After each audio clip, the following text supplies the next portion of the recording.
Come along, children. Now we're going to have a little music.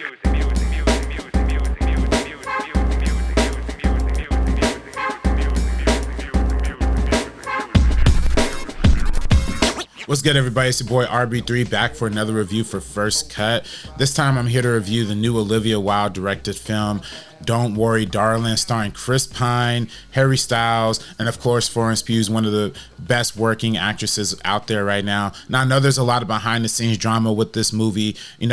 Did Harry Styles really spit on Chris Pine? Did Olivia Wilde really call Florence Pugh Miss Flo? What was up with Shia LaBeouf? All this like weird stuff that's been going around the news that's kind of been spiraling the headlines over the past few months. I was really built up a lot of anticipation about this movie, and I am here to say that this is an above average thriller. This is a good movie. The behind the scenes drama I don't really know how it communicates on screen, besides for one particular reason. I'm gonna get to that in a little bit later.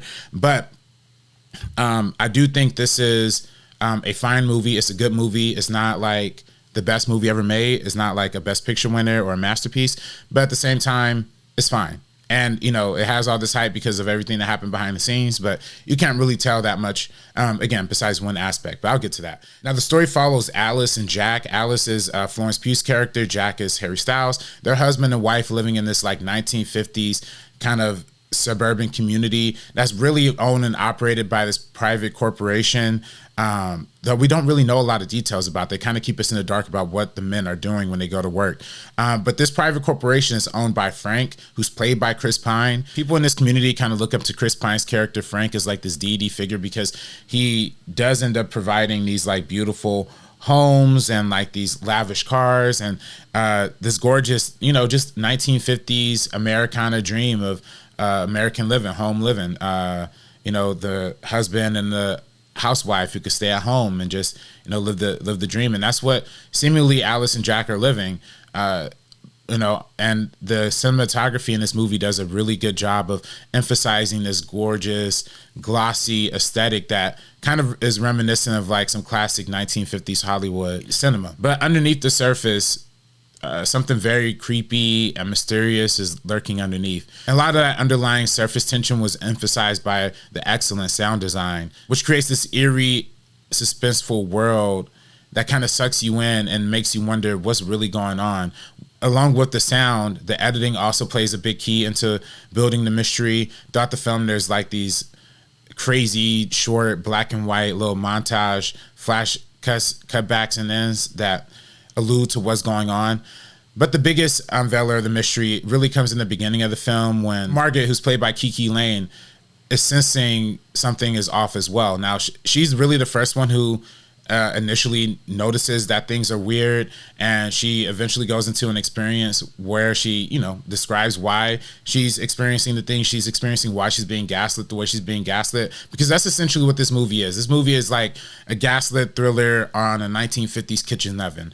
And especially for somebody like, Margaret's character being a black woman where literally nobody's going to listen to her like during this time period or in this world, it just kind of goes ignored. So except for Alice kind of notices, hey, something's wrong. Like, why y'all treating her like this? She sees Margaret she kind of follows Margaret around, and she starts to notice things are going awry too. So through Florence Pugh's performance, we really feel the anxiety. We really feel the anxiousness of being in this environment, especially when we really have no idea why they're there, what they're there. We really don't even know what their location is. It's just in the middle of nowhere in the desert.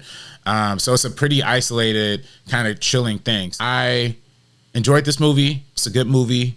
If I had one critique, and just kind of going back to the behind the scenes drama, if I had kind of one critique, I think Chris Pine did a great performance. Florence Pugh had an excellent performance. The one who kind of stood out was Harry Styles here. He is probably not the same kind of caliber of actor as these two, unfortunately. His character Jack is a British dude, but he kind of slips in and out of a British accent from time to time, which is interesting. And this next part is definitely going to get me in trouble, so I'm kind of hesitant to say it. But even though we all know Shia LaBeouf is a terrible, abusive human being who might be on the path of reforming now, but his past actions have guided him to doing some really dark and terrible things to women and to people in general. He is a 10 times better actor than Harry Styles is, and I think that's kind of why we see that footage of like Olivia Wilde's like begging, like, please, like, be in the movie, because this part is kind of the part of Jack is a juicy role that an actor of Shaw's caliber or an actor of any respectable A-list actor's caliber would have absolutely nailed. But unfortunately, I just don't think Harry Styles had those chops yet. And I think it is to the detriment of the film. I think if we would have had all three leads be absolutely knocked out of the park, 10 out of 10 performances, this would have been a different conversation about this movie. But it ends up taking what could potentially have been a great movie and, you know, maybe an Oscar contender to being a good movie with two good leads, one subpar lead, and a decent story with a good twist. So either way though, I really enjoyed it.